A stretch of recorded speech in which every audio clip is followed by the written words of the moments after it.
오늘은 종교 개혁의 발생과 우리들에게 남겨진 영적 유산이라는 제목의 10번째 마지막 시간입니다. 우린 지난 시간에 이어서 스코틀랜드 개혁의 역사를 공부하면서 스코틀랜드 언약도들의 순교적인 신앙에 조금 시간이 부족해서 다루지 못한 것을 이번에 다루고 그리고 계속 말씀을 나누도록 하겠습니다. 스코틀랜드는 16세기까지 로마 가톨릭 교회만이 유일한 종교로 인정이 되었었습니다.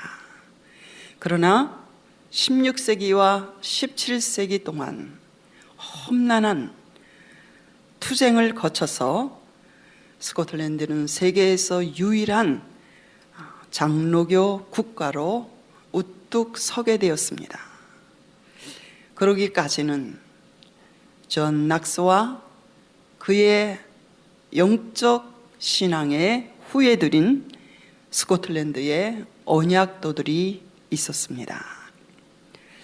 존 낙스는 말하기를 스코틀랜드 종교 개혁의 비밀은 존 낙스에게 있었던 것이 아니라 구약과 신약 성경이 바로 스코틀랜드 종교 개혁의 비밀이었다고 말하였습니다.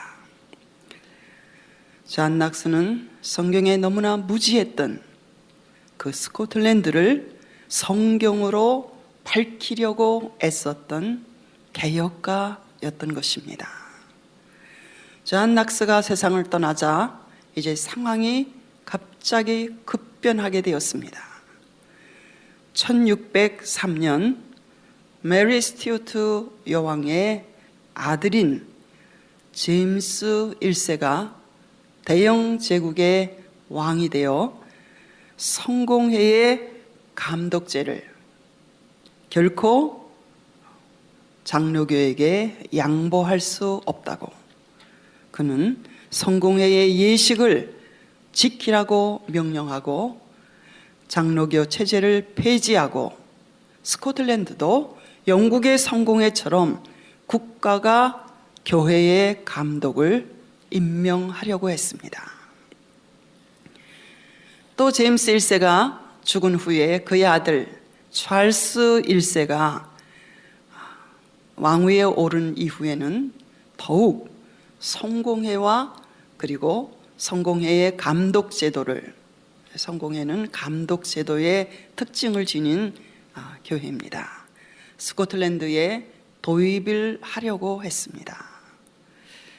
이에 스코틀랜드 국민들과 교회들이 전국적으로 이 강압적인 이 임명제도에 항거를 하기 시작했습니다. 1683년 에딘버러에 있는 그레이 프라이어스라는 교회가 있습니다. 그 교회에 스코틀랜드 교회와 그 장로교의 예배와 제도를 지키려고 하였던 성도들의 대표들이, 목사님들과 또 거기에 동조하는 귀족들과 또 지주들이 모여서 국가 언약이라는 내셔널 커버넌트라는 이 서류를 만들고 거기에 서명을 하고 이 언약을 죽기까지 자기들은 지키겠다고 서약을 했습니다. 이 서약은 곧 복사가 돼서 스코틀랜드 전국에 퍼지게 되었고, 이 복사된 서약서에 서명을 하는 사람들이 이제 날마다 늘기를 시작했습니다. 그래서 스코틀랜드 언약도 하면 바로 이 언약서에 서명한 사람들을 일컫는 말인 것입니다. 다시 말하면 스코틀랜드 장로교인들을 일컫는 말입니다. 그들은 아무리 나라의 왕이라 할지라도 교회의 영적 수장이 될 수 없다. 이 성공회는 그 나라의 왕이 그 교회의 최고 우두머리가 되는 영적 수장이 되는 제도거든요. 오직 그리스도만이 교회의 머리가 되시지 사람이 교회의 머리가 될 수 없다. 그러기에 영국의 찰스 1세 왕은 그렇다면 내가 무력으로 진압을 하지, 이렇게 하면서 이 언약도들을 핍박하기 시작했습니다. 찰스 1세가 죽고 그의 아들 찰스 2세는 이 나라에서 망명하고 쫓겨났다가 이 언약도들의 후원을 받고 다시 스코틀랜드로 돌아와 왕이 된 사람이에요.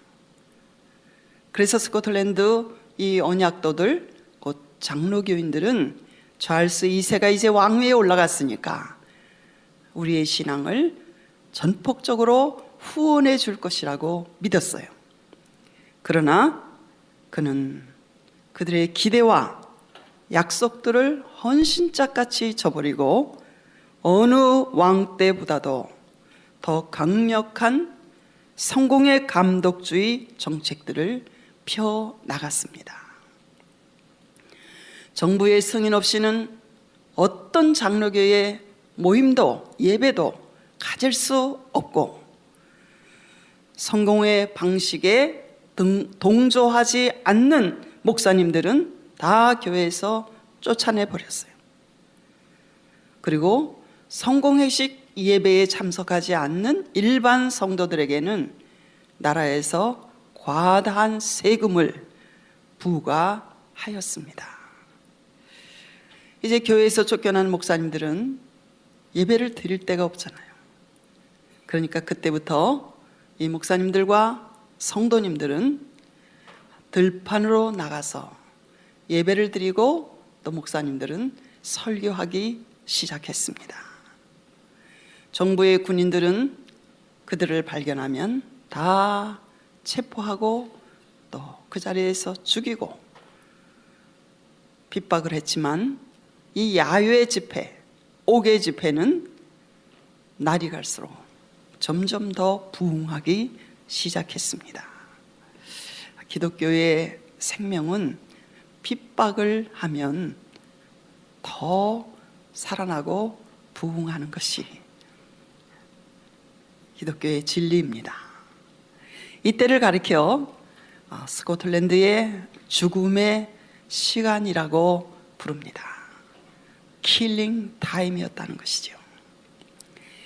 언약교도들의 탄생지인 이 그레이 프라이어스 교회 마당에 있는 지붕 없는 감옥이 있습니다. 체포된 목사님들 그리고 가족들이 이 교회 앞마당에 있는 지붕 없는 감옥에 400명이 갇혀져 있었어요. 제가 2년 전에 그 장소를 가보고 제일 마음이 정말 아팠던 장소였습니다. 감옥인데 지붕이 없어요. 그리고 이렇게 칸으로 막혀져 있는데 문이 없어요. 400명의 목사님들과 그 가족들 거기에 가두어 놓았는데 스코틀랜드는 굉장히 춥습니다. 그 추위에 지붕도 없고 담도 없고 거기서 문도 없는 감옥에서 한 발짝만 내디디면 나는 내가 서명한 언약에 이것을 포기하고 성공의 감독제 교회로 나는 전향합니다 하는 뜻이에요. 그냥 한 발짝만 내디면 살 수 있었어요. 그런데 그 지붕 없는 그 감옥에서 400명은 그대로 다 굶어 죽고 얼어 죽고 그대로 다 순교한 장소입니다.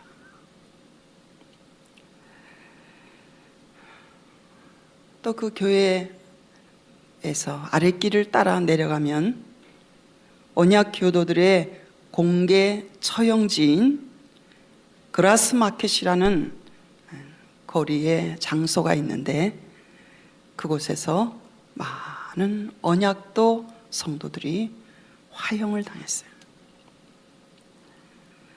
1661년부터 1688년까지 이 언약도 스코틀랜드의 순교자들이 18,000명에서 2만 명이 순교하였다고 전해지고 있습니다. 제가 6개국을 다니면서 제일 마음이 가장 아팠던 장소가 바로 이 지붕 없는 감옥. 좀 하루 종일 거기 서 있었으면 좋겠더라고요. 그들의 신앙을 다시 한번 생각하면서 그냥 하루 종일 거기에 서 있고 싶더라고요. 1689년 네덜란드의 윌리엄 공이 영국의 왕위에 올라 종교 관용령을 선포했습니다.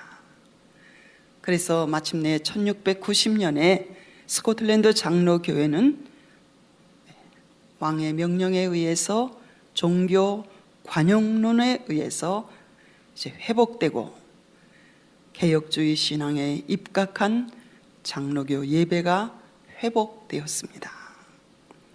이때부터 영국에는 성공회가 국교로, 그리고 스코틀랜드는 장로교가 국교가 되어 스코틀랜드는 세계 장로교회의 산실 역할을 하게 된 것입니다.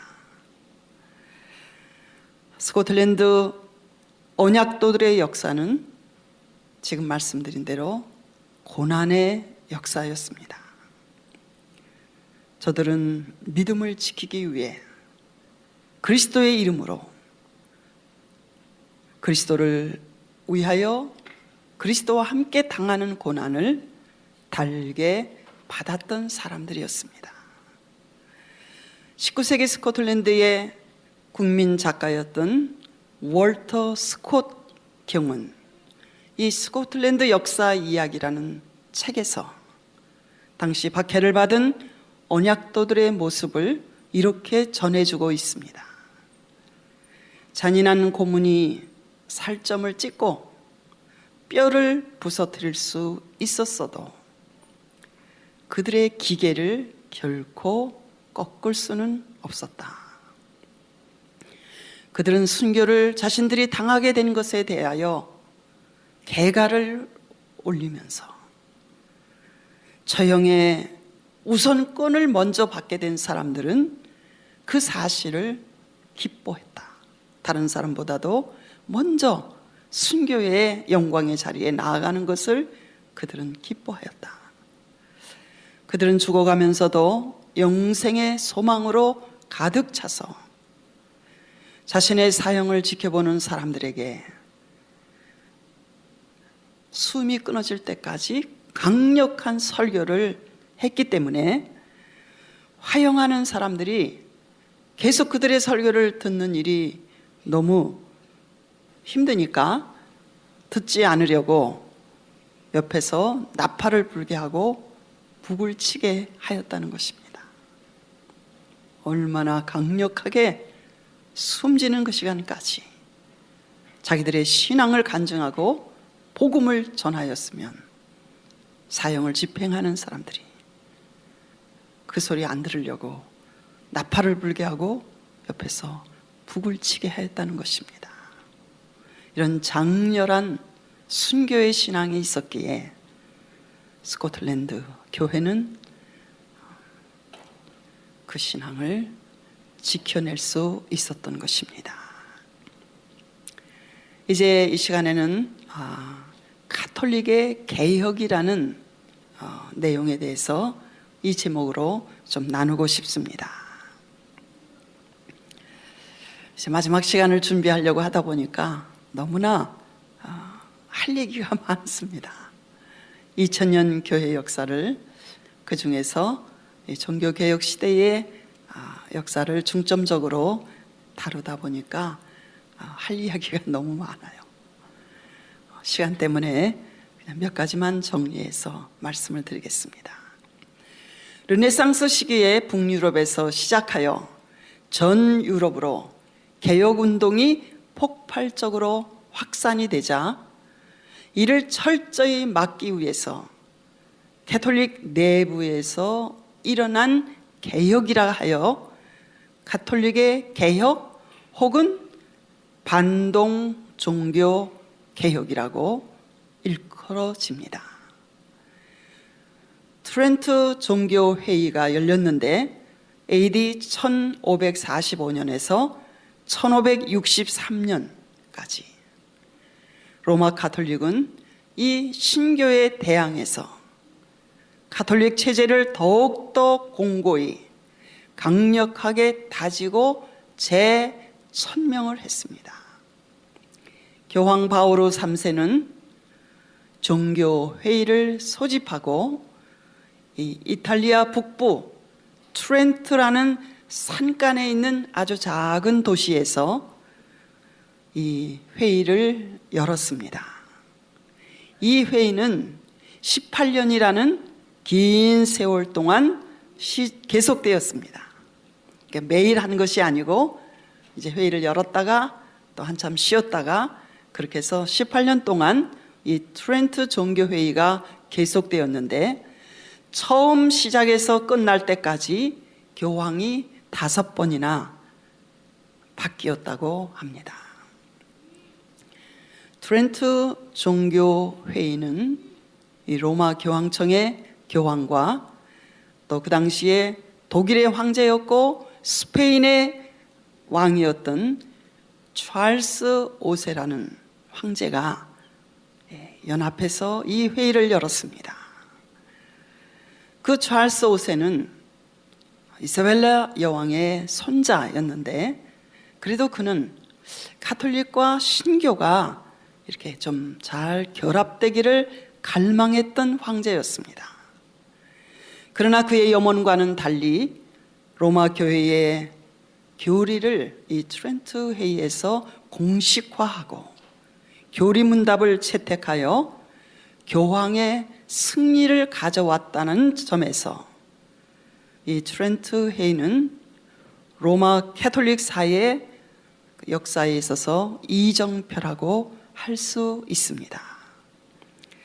트렌트 종교회의 기간 동안 수많은 참석자들이 가톨릭 교회 지도자들이 그동안 지니고 있었던 여러 가지 제도의 문제점, 모순점, 이것을 많은 사람들이 솔직히 인정했어요. 그리고 내부적인 개혁을 주장했습니다. 그 결과 로마 교회는 이제 성직자들을 보다 다 좀 잘 교육시키고 훈련시켜야 될 그러한 규정을 만들었습니다. 그러나 가톨릭의 기본적인 성격은 변하지 않았습니다. 그래서 신교에 대항하여 이 트렌트 공회는 신교를 이단으로 정의하고 공식적으로 규탄하였습니다. 루터를 의시한 종교 개혁자들이 제기한 믿음에 의한 구원에 대한 가톨릭의 입장은 종교 개혁자들의 견해와 다른 전통적인 가톨릭 교회의 구원관을 재확인하였습니다. 믿음 플러스 인간의 선행이 따라야 구원이 이루어진다는 전통적인 가톨릭 교회의 구원관을 이 트렌트 회의에서 재확인했습니다. 그리고 교황 수의권, 교황은 전 교회의 머리가 된다. 그리고 교황은 오류가 없는 무류성에 관한 이 교리, 이 가톨릭 체제를 강력하게 재천명하였고, 그리고 가톨릭 성경은 베들레헴에서 제롬이 번역한 이 불가타 성경이라는 라틴어로 번역한 성서가 가톨릭 교회의 공식적인 유일한 성경으로 재확인했습니다. 그리고 7가지의 성례전과 성만찬에 대한 전통적인 견해를 그대로 다시 공인하였습니다. 트렌트 공회가 개막된 지 약 300년 후에 1869년에서 1870년까지 교황 비오 9세가 제1차 바티칸 공의회를 소집했습니다. 당시 급변하는 내외 정세에 대한 로마 가톨릭 교회의 입장 표명이 그 제1차 바티칸 공의회의 목적이었습니다. 이 제1차 바티칸 공의회에서 로마 가톨릭은 교황 무오설, 교황의 가르침이나 교황이 선포하는 내용은 절대로 오류가 있을 수 없다는 교황 무오설을 공식적으로 다시 결의하고 채택했습니다. 무오성이라는 이 단어의 뜻은 결코 오류를 범할 수 없는 성품을 일컫고 있는 단어입니다. 로마 가톨릭이 교황 무오설을 결의한 것은 교황에게 신적인 권위를 부여하기 위함이었습니다. 하나님께서는 교황을 통해서 교회를 통치하시기 때문에 교황의 결정이나 가르침에는 결코 어떤 오류도 있을 수 없다는 주장인 것입니다. 우리 이제 개신교는 올해로 겨우 500년밖에는 종교개혁 이후에 500년밖에는 역사가 길지 않습니다. 그러나 우리 개신교의 뿌리이기도 한 가톨릭은 정말 오래된 역사를 가지고 있고 최대의 조직과 제도를 지닌 가톨릭 교회가 지니고 있는 여러 가지 장점도 많이 있습니다. 그것은 우리가 본받고 배워야 합니다.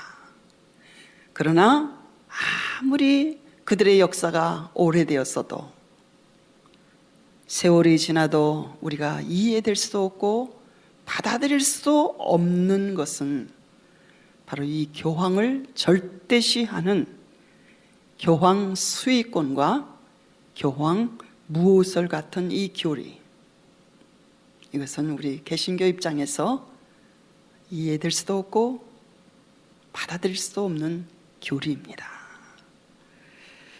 트렌트 회의 후 300년이 지나서 제1차 바티칸 공의회가 열렸고, 그 다음 트렌트 공의회 이후 400년이 지난, 그러니까 제1차 바티칸 공의회 이후 100년이 지나서 1962년부터 1965년까지 제2차 바티칸 공의회가 열렸었는데, 이것이 가톨릭 역사에 있어서 가장 최근에 열렸던 공의회입니다.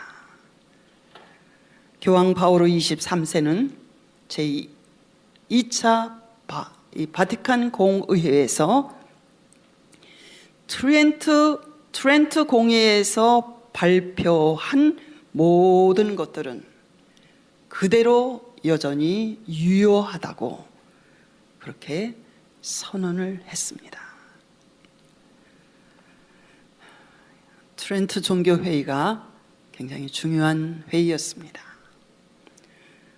결국 트렌트 종교회의는 개신교와의 분리를 공식적으로 선언한 회의였다고 할 수가 있습니다.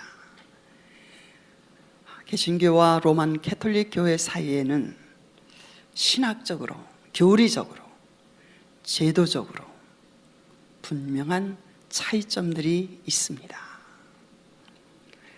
독일, 스위스, 프랑스, 네덜란드, 영국, 스코틀랜드의 신교 교회들은 이제 트렌트 종교회의를 지켜보면서 개혁되고 재생된 로마 캐톨릭이 개신교들을 향해서 전열을 가다듬고 공격을 하기 위해서 준비하고 있다는 것을 알게 되었습니다. 캐톨릭은 이 트렌트 종교회의 이후 세계에 새롭고 강력한 무기를 마련했는데, 그것이 첫 번째가 금서 목록입니다. 그리고 두 번째가 스페인 사람이었던 이그나티우스 로욜라가 조직한 제수잇이라고 불리우는 예수의 단체이고, 그리고 세 번째가 종교 중세 재판소였습니다. 금서 목록은 그 당시에 유럽의 곳곳에서 자유롭게 읽혀지고 있었던 마르틴 루터와 잔 칼뱅의 개혁에 관한 저서들을 읽을 수 없는 책으로 목록을 정하게 된 것이죠. 그리고 이 제수잇이라고 불리우는 이 예수회, igna티우스 로욜라라는 스페인 사람이 설립한 종교 단체입니다. 그는 스페인 북부 바스크 지방의 성주의 아들로 태어난 사람인데, 그는 스페인과 불란서가 싸웠을 때 그 전투에서 부상당한 군인이었습니다. 그는 건강이 회복될 즈음에 성자들의 생애라는 이런 책을 읽고 그는 기도하다가 이 제수잇이라는, 또 예수회라고 불리우는 이 교단을 만들고 교황의 승인을 얻게 되었는데, 이것이 바로 제수잇 교단의 시작이었습니다. 이 제수잇의 목표는 세 가지였어요. 교육, 그리고 세계 선교, 그것을 위해서 교회를 개척하고 선교지에서 폭넓은 활동을 전개하며, 그리고 세 번째가 교황이 내려주는 그 사명을 지체 없이 실행하겠다는 서원이 이 제수잇 사람들에게는 덧붙여져 있었습니다. 이것이 제수잇의 특징입니다. 그들은 종교개혁의 이 거대한 물결로부터 캐톨릭을 지켜내려는 것이었지요. 종교개혁자들은 캐톨릭에서 나왔는데, 이 제수잇은 더 캐톨릭 안으로 깊이 들어가는 그러한 성격을 지닌 교단이었습니다. 종교재판소에 대해서 조금 말씀을 나누고 넘어가도록 하겠습니다. 중세 종교재판소는 이 가톨릭 교회에 반대하는 사람들을 처벌하는 로마 교회의 법정이었습니다. 이 종교재판소에 의해서 투옥되거나 사형을 당하거나, 그리고 해외로 추방시키는 일들을 이 기관에서 행한 것입니다. 도미니크 수도회가 이 종교재판소를 지휘했지만, 원래 이 종교재판소는 제수잇 그들이 만들었습니다. 예수회라고 불리우는 이 제수잇은 종교개혁 이후 이 종교재판을 주도해 오면서 많은 나라에서 캐톨릭을 유지하기 위해서 사람들을 강제로 개종시키는 일을 했습니다. 특히 스페인에서의 종교 재판은 학자들의 견해에 의하면 아무리 적게 잡아도 종교 재판을 통해서 30만 명 이상을 감옥에 투옥시키고 고문하고 재산을 몰수하고 화형을 시키고 추방시켰는데, 주로 이 스페인에서의 종교 재판을 받았던 사람들은 대부분 유대인들이었어요. 스페인에서는 강제로 유대인들을 캐톨릭으로 개종시켰습니다.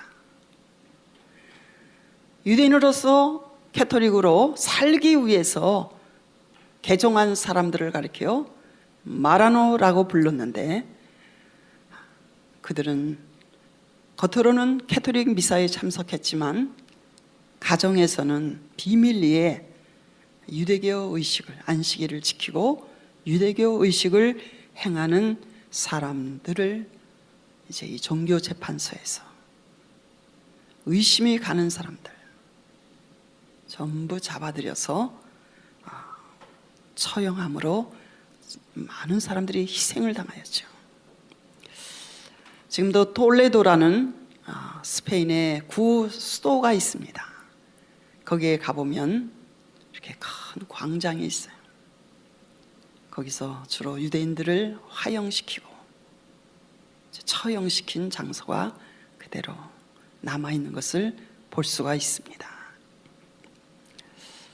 마침내 이탈리아 제노바 출신인 콜럼버스가 이사벨라 여왕의 지원을 받아서 신대륙을 발견하기 위해서 스페인의 저 남쪽에 있는 항구 카디스라는 항구에서 떠난 1492년 같은 해에 이사벨라 여왕과 페르난도 왕은 알람브라라는 칙령을 공포했습니다. 이 알람브라 칙령에 의해서 캐톨릭으로 개종하지 않는 모든 유대인들은 스페인을 떠나라는 추방 명령을 내렸습니다. 그래서 많은 유대인들이 그동안 수백 년 살아온 고향을 버리고, 얼마나 많은 유대인들이 떠나는가에 대해서는 정확한 통계가 문헌으로 남아있지는 않지만, 그 당시에 전 스페인 인구가 700만 명이었는데 그때 추방된 유대인들의 숫자가 어떤 학자는 적게 잡아서 13만 명, 많이 잡는 학자는 80만 명으로 보는 학자들도 있습니다. 세파라딤이라고 불리게 된 이 추방된 유대인들이 빠져나가니까 그때부터 스페인은 기울기 시작했어요. 이것은 세계 역사의 교훈입니다. 왜냐하면 그들은 지적인 또 재산을 많이 소유한 그러한 토대를 가지고 있기 때문에 유대인들이 제2차 세계대전 전 때에 독일에서 히틀러의 그 핍박을 피해서 미국으로 많이 유대인들이 피난 왔잖아요. 그 전까지는 독일에서 노벨상을 가장 많이 받았었는데, 그 이후에는 노벨상을 받는, 여러 방면에서 받는 숫자가 너무나 줄어들어 버렸어요. 스페인에서 추방된 유대인들은 처음에는 포르투갈이나 북아프리카, 모로코 같은 나라로 옮겨갔다가 후에는 이제 유럽으로 옮겨왔죠. 이 종교 재판에는 신교들도 포함되어 있었습니다. 대표적으로 이 종교 재판을 받았던 유명한 사람 중에 대표적인 몇 사람을 소개합니다. 태양이 지구를 돈다는 이 천동설에 반대해서 지구가 태양 주위를 돌고 있다는 이 코페르니쿠스의 지동설을 주장한 갈릴레이, 그도 종교 재판에 회부되어 자신의 지동서를 포기하고 자기의 주장을 저주하고 혐오한다는 선언을 종교재판소는 받아냈습니다. 그럼에도 불구하고 69세의 노인이었던 갈릴레이를 그가 죽을 때까지 피렌체에 있는 그의 자택에 연금을 시켰습니다. 1992년에 와서야 교황 바오로 2세는 가톨릭 교회가 갈릴레이를 이단자로 재판하였던 것에 대해서 잘못이었음을 공식적으로 인정을 했습니다.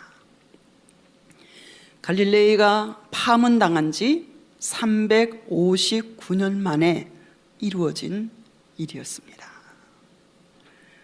또 신라곤이라는 유명한 청교도 문학의 이 서사시를 쓴 이 밀턴도 청교도의 핵심 인물로 지목이 돼서 그는 실명을 하였고 극한 가난과 고독 속에서 신라곤이라는 이 청교도 서사시 문학 작품을 남겼습니다.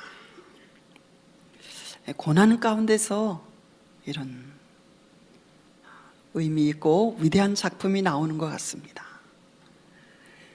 철로역정의 작가, 성경 다음으로 많이 유럽에서 읽혔던 책으로 알려졌던 이 철로역정의 작가 존 버년도 밀턴과 비슷한 시기에 살았던 17세기 영국 문학을 대표하는 작가입니다. 그는 땜쟁이의 아들로 태어나 가난하게 살았던 청교도 추종자였고 침례교 평신도 전도자였습니다. 그는 첫 번째 아내와의 사이에 네 자녀를 두었는데 딸 하나가 나면서부터 소경으로 태어났어요. 그 딸에 대한 가엾은 마음, 애달픈 마음, 그리고 첫 번째 아내의 죽음을 통해서 이 존 버녀는 인생의 많은 회의와 의문, 그 과정을 통해서 하나님의 말씀과 기도를 통하여 깊은 은혜의 자리에 들어가게 되어서 그는 그의 마음이 뜨거워져서 5년 동안 끊임없이 쉼없이 노방전도를 하였습니다. 그러나 탄압으로 체포되어 교회의 발을 이후부터 딛지 못하도록 법적 제재를 받았을 뿐만 아니라 그가 거기에 굴하지 않고 계속 복음을 노방전도를 하니까 그는 투옥되어서 동굴이나 마찬가지인 감옥에서 12년 동안을 갇혀 지내면서 그는 그곳에서 불후의 명작인 철로역정을 완성하였던 것입니다. 제가 이 존 버년이 묻힌 공동묘지를 2년 전에 한번 찾아가 보았습니다. 런던은 템즈강을 중심으로 해서 동부 런던, 서부 런던 이렇게 나누입니다. 이 동부 런던 중심부에 번힐 필드라는 청교도 공동묘지가 있습니다. 이곳은 성공의 국가 교회에 부속한 묘지에 묻히지 못하는 그 청교도들의 매장지입니다. 아무렇게나 던져진 시체들이 거기에 묻혀져 있었어요. 정말 이름도 없이 빛도 없이 청교도 신앙에 목숨을 걸고 선한 양심을 지키다가 순교의 면류관을 장차 받았을 이 소망을 가지고 죽어간 수많은 이름 없는 청교도들의 몸이 묻혀있는 그 부활의 그날을 기다리는 공동 묘지입니다. 이곳에 존 버년이 묻혀 있고, 그리고 요한 웨슬레와 찰스 웨슬레를 길러낸 그의 어머니 수잔나가 여기에 묻혀져 있고, 그리고 현대 찬송의 아버지라고 불리우는 아이작 와츠가 그도 여기에 잠들어 있습니다. 그리고 로빈슨 크루스라는 작품을 쓴 다니엘 데포, 그리고 절대왕권을 주장하던 찰스 1세를 단두대에서 처형하였던, 그리고 공화정을 선포하였던 올리버 크롬웰 가문의 그의 자손들, 크롬웰들이 여기에 매장되어 있습니다. 자, 영국의 종교 개혁으로 저희들이 들어가겠습니다. 영국의 종교 개혁은 북유럽의 나라들이 겪지 아니하였던 특이한 방향으로 종교 개혁이 진행되었고, 그 결과도 달랐습니다. 헨리 8세, 그의 아들 에드워드 6세, 또 그 후임으로 메리 튜터, 블라디 메리라고 불리웠던, 그리고 앤 볼린의 딸이었던 엘리자베스 1세, 이 네 사람의 통치자가 왕위에 있는 동안 영국의 종교 개혁이 이렇게 단계적으로 이루어졌습니다. 영국 종교 개혁의 특징은 루터나 스빙글리나 칼뱅이나 존 낙스와 같은 이러한 훌륭한 지도자가 영국에서는 없었습니다. 그러기에 성직자에 의한 종교 개혁이 아니라 헨리 8세, 곧 왕에 의하여 이루어진 개혁이었습니다. 영국은 처음에는 켈트족들이 살다가 겔만족이 영국을 점령함에 이제 카톨릭을 받아들이므로 그때로부터 1000년이라는 긴 기간 동안 당시 왕 중에 왕이었던 로마 교황의 지배 아래에서 과중한 세금을 로마 교회에 보내고 있었습니다. 지난 시간에 말씀드린 것 같이 헨리 8세는 스페인의 왕녀인 캐설린과 결혼했지만 그에 대한 마음이 처음부터 별로 없었던 것 같습니다. 그래서 그 사이에서 딸 메리를 하나 얻었는데, 이제 두 번째 왕비로 앤 보린을 재혼하기를 원해서 로마 교황에게 이혼과 재혼을 부탁했지만 거절당하자 헨리 8세는 왕은 정당하게 그리고 올바르게 영국 교회의 우두머리가 되어야 되고 또 우두머리여야 된다는 이 수장령이라는 법률을 가결시키도록 했습니다. 이 수장령은 영국 교회에 큰 변화를 가져다 주었는데, 이 변화는 교회의 예배에 대한 변화가 아니라 오직 교회에 대한 지배권이 교황에서부터 영국 왕으로 바뀐 것뿐이었습니다. 그래서 종교개혁이라고 사실은 말할 수가 없습니다. 왜냐하면 헨리 8세나 영국의 가톨릭 교도들 모두는 자신들이 변함없이 여전히 캐톨릭 교인이라고 생각하고 있었기 때문입니다.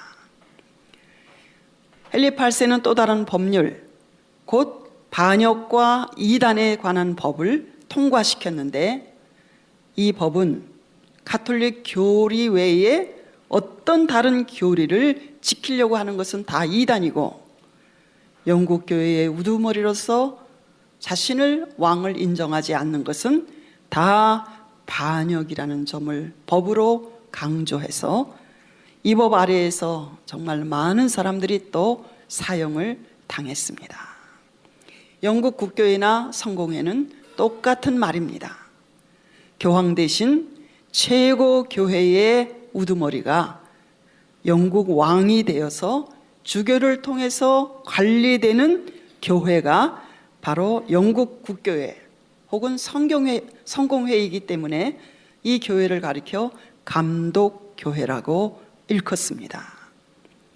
미국의 성공회는 주교 감독의 교회라는 의미의 에피스코팔 처치라는 이름으로 미국의 성공회는 그렇게 불려지고 있습니다. 1547년 헨리 8세가 죽고 그의 아들 에드워드 6세가 9살의 왕이 되었을 때 영국 의회는 모든 성찬식에 참여하는 사람들은 빵과 더불어 포도주도 함께 받아야 된다는 법률을 가결시키고, 그리고 그 다음 해에는 교회 안의 모든 상들을 다 제거시키고, 그리고 독신을 폐하는 이 캐톨릭의 신부들의 독신제를 폐하고 신부들도 결혼할 수 있다는 법률을 가결시켰습니다. 1549년에는 로마 캐톨릭에서 사용하는 이 라틴어 대신 영국 성공회 예배에서 영어를 사용하도록 하였습니다. 그러나 에드워드 6세가 겨우 16살 나이에 결핵으로 죽자 헨리 8세의 딸이었던 이 메리 튜터, 피의 여왕이라고, 피의 메리라고 불리웠던 그 캐서린의 딸이 왕위에 올라갔지요. 열렬한 캐톨릭 신자였던 메리는 헨리 8세로부터 25년간 진행되어 왔던 이 성공회의 모든 법령을 폐지시키고 이전으로 다시 다 돌아가게 하여서 교황의 권위가 영국에서 다시 회복되었습니다. 헨리 8세가 캔터베리 성공회의 주교로 임명했던 토마스 크랜머, 그는 캠브리지 대학의 교수였고, 그는 캠브리지 대학과 옥스퍼드 신학대학에 이 개신교 지도자들을 데려와서 학생들을 가르치게 했던 개혁자였는데, 그가 39개 조항의 교리를 만들었는데 이것이 바로 성공회 영국 국교회의 교리가 되었습니다. 그러나 메리 여왕이 왕위에 올라가면서 그를 비롯해서 300여 명의 영국 국교회 지도자들은 다 화형시키고, 그래서 피의 메리라는 칭호를 얻게 되었습니다. 이 메리 여왕의 피비린내 나는 이 박해 기간에 제네바로 피신한 많은 신교 지도자들이 이제 칼뱅의 영향을 거기서 받게 되었죠. 메리 여왕의 두 번째 왕비였던 앤 볼리는 나중에 엘리자베스 1세가 된 딸 하나만 낳고 아들을 낳지 못했어요. 그래서 이 헨리 8세는 워낙 바람둥이라 또 다른 사람 여자들을 좋아하니까 질투를 하는 바람에 헨리 8세가 두 번째 왕비인 앤 볼린에게 많은 죄를 뒤집어 씌워서 그는 단두대에서 목이 잘려 교수형을 당했고, 메리가 왕위에 있는 동안 이 엘리자베스는 조금만 잘못하면 죽게 되잖아요. 그러니까 자기는 캐톨릭 의식을 준수하는 캐톨릭 교도같이 숨을 죽이며 살았어요. 그러나 메리 여왕이 죽은 이후에 엘리자베스 1세가 왕위에 올라갔는데 그는 토마스 크랜베로부터 신교 교리에 대한 교육을 일찍 받았기 때문에 그는 다시 수장령을 의회에서 통과시키므로 두 번째로, 그리고 영원히 영국 국교회는 로마 교황의 모든 권위를 거부하게 되었습니다. 현재 성공회는 세계 170여국에 약 1억에 가까운 신도수가 있습니다. 신앙의 자유를 찾아서 아메리카 신대륙으로 이주한 미국의 파운더들 말씀을 드립니다.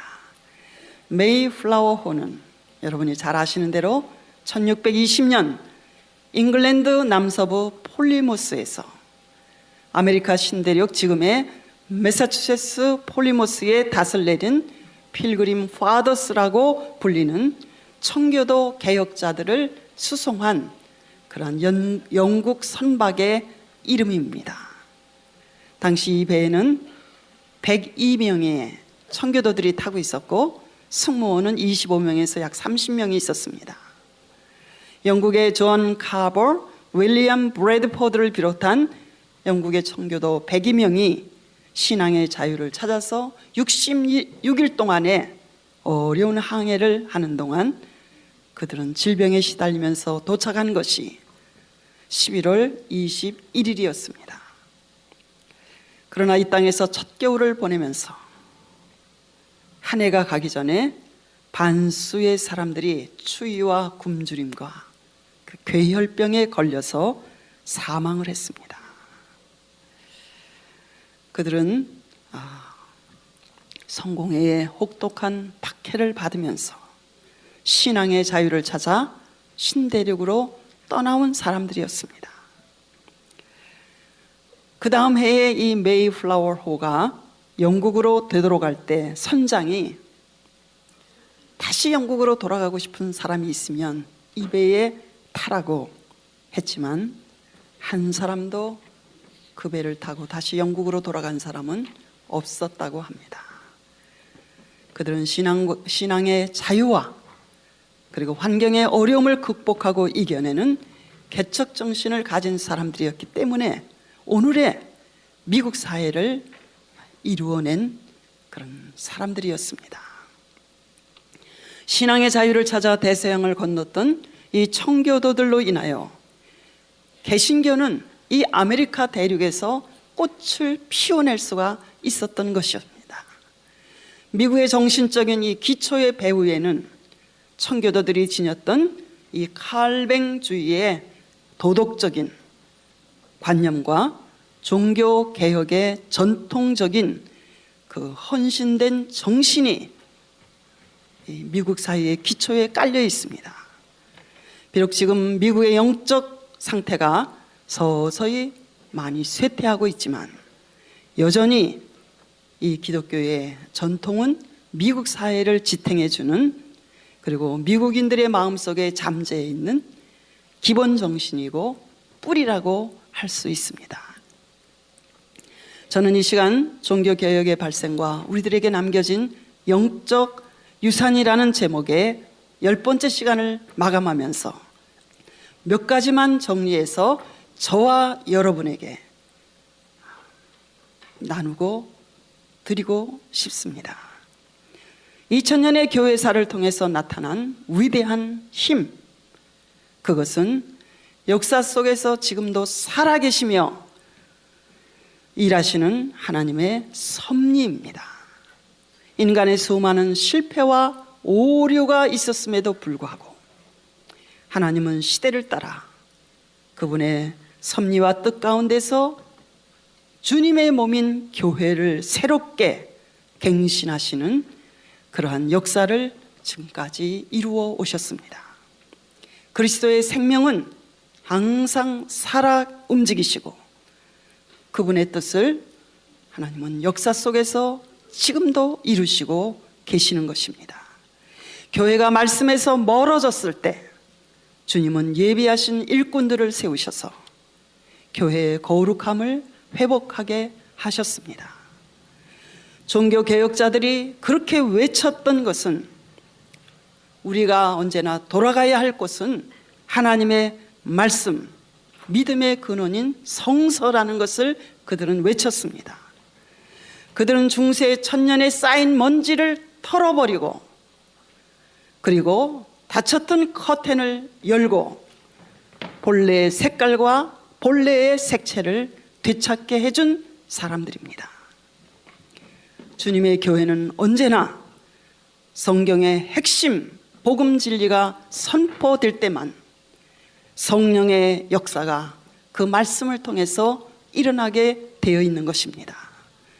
섬김과 봉사의 직분이 종교적인 권위주의로 계급화가 되면 그때부터 교회는 변질되기 마련입니다.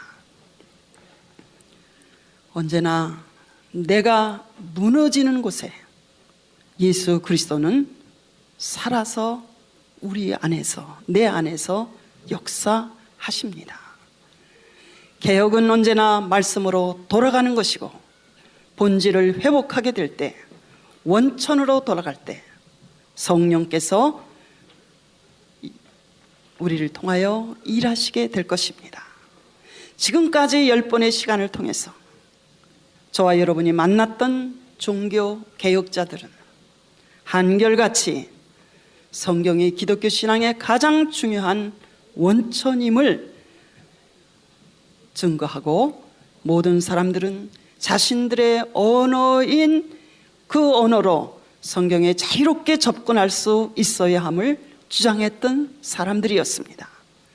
그들은 자기 민족에게, 그리고 자신들의 언어로 성경을 읽을 수 있도록 하기 위해서 자신의 생명을 빼앗긴 사람들이었습니다. 그 큰 수고와 희생의 결과로 오늘날 2800개 이상의 언어로 성경이 번역되었다고 합니다. 신구약 성경 전체가 번역된 것은 518개의 언어 그 이상이고, 신약만 번역된 것이 1275개 언어, 그리고 부분적으로만 번역된 것이 1500개 언어들. 어떤 학자가 이런 말을 했습니다. 우리는 지금까지 히브리어와 헬라어로 기록된 성경을 놓고 우리가 할 수 있는 모든 것들을 다 했습니다. 번역도 했고 개정도 했고, 그러나 우리에게 한 가지 남은 일이 있습니다. 그것은 우리가 성서를 읽는 일입니다. 성서를 읽고 그 하나님의 말씀에 이끌려 저와 여러분이 우리의 삶의 현장 속에서 이 말씀으로 우리의 삶을 해석해 나가는 훈련을 우리는 이제 하여야 합니다. 그리고 이 복음을 우리도 전하며 살아야 합니다. 교회사는 순환사이고 순교사입니다. 고난의 역사입니다. 그들은 우리에게 주신 이 단번에 주신 이 믿음을 지키기 위해서 그리스도의 이름으로 그리스도와 함께 고난을 달게 받았습니다. 영생의 소망, 부활의 소망으로 가득한 채 하나님의 말씀이 칼보다 강하다는 사실을 그들 모두는 우리에게 입증해 주었습니다. 지금 저와 여러분은 그들의 겸손하고 희생적인 모습을, 저와 여러분이 그들의 발자취를 따르고 있는지 우리 자신을 살펴볼 시간입니다. 저는 마지막으로 화형대로 끌려가기 전에 감옥에서 드렸던 이 보헤미아의 개혁자 얀 후스의 기도를 소개하고 10시간에 걸친 이 말씀을 마치려고 합니다. 나는 비록 약하나 주님의 뒤를 쫓도록 이끌어 주소서. 나의 영혼을 강건케 하셔서 기꺼이 감당하게 하소서. 만약 육신이 약하거든 주님의 은혜가 나의 앞장을 서시옵소서. 은혜가 주님과 나 사이에, 그리고 내 뒤에 따르게 하소서. 주 예수님, 주님이 아니시면 주님을 위하여 나는 이 잔인한 죽음을 감당할 수 없나이다. 나에게 두려움이 없는 심장과 올바른 신앙과 유동치 않는 소망과 완전한 사랑을 주시옵소서. 주님을 위해 인내와 기쁨으로 저의 생명을 바치게 하옵소서. 기도하겠습니다.